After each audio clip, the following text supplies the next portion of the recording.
അതെ, നമ്മൾ കഴിഞ്ഞ കുറച്ച് ദിവസം മുൻപാണ് അവയവദാനവുമായി ബന്ധപ്പെട്ടുകൊണ്ട് നമ്മളെപ്പോഴും പറയുമല്ലോ അവയവദാനം എന്ന് പറയുന്നത് മഹാദാനമാണ് എന്നുള്ളത്.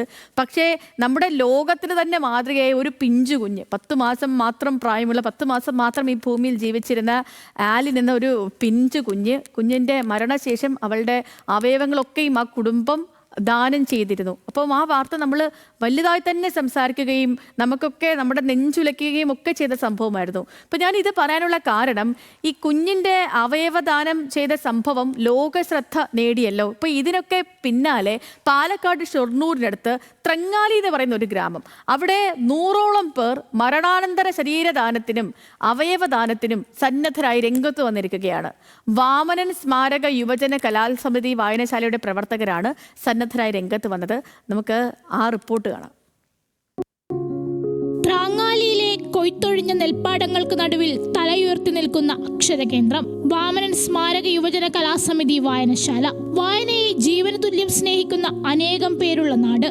വിദ്യാർത്ഥികളും യുവജനങ്ങളും വീട്ടമ്മമാരും പ്രായഭേദമന്യേ എല്ലാവരും ഒത്തുചേരുന്ന ഇടം. ഇക്കഴിഞ്ഞ വായനശാല വാർഷികാഘോഷത്തിന് ഗ്രാമവാസികളെ സാക്ഷിയാക്കി പ്രവർത്തകർ പ്രഖ്യാപിച്ച പദ്ധതിയായിരുന്നു മരണാനന്തര ശരീരദാനം. പ്രഖ്യാപനത്തിന് പിന്നാലെ 12ഓളം പേർ വേദിയിൽ വെച്ച് തന്നെ സന്നദ്ധരായി സമ്മതപത്രം കൈമാറി. അവയവദാനത്തിനും സന്നദ്ധത അറിയിച്ച് നിരവധി പേരാണ് വായനശാല പ്രവർത്തകരെ സമീപിച്ചിട്ടുള്ളതെന്ന് വായനശാല ഭാരവാഹികൾ പറഞ്ഞു.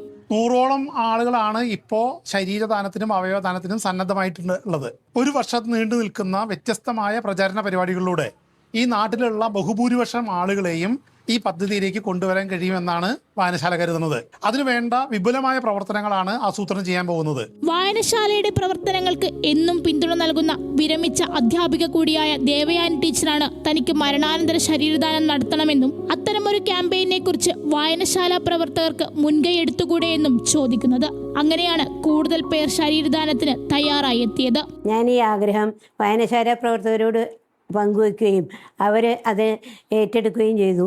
ഈ അവയവദാനത്തിലൂടെയും ശരീരദാനത്തിലൂടെയും നമ്മുടെ സമൂഹത്തിലെ പലതരം അന്ധവിശ്വാസങ്ങളെയും അനാചാരങ്ങളെയും മാറ്റി നിർത്താൻ കഴിയും എന്നും കൂടി എനിക്ക് തോന്നുന്നുണ്ട്. സന്നദ്ധതയുള്ളവരുടെ സമ്മതപത്രങ്ങൾ തൃശൂർ മെഡിക്കൽ കോളേജിനോ പാലക്കാട് മെഡിക്കൽ കോളേജിനോ കൈമാറാനാണ് തീരുമാനം. ന്യൂസ് മലയാളം, പാലക്കാട്.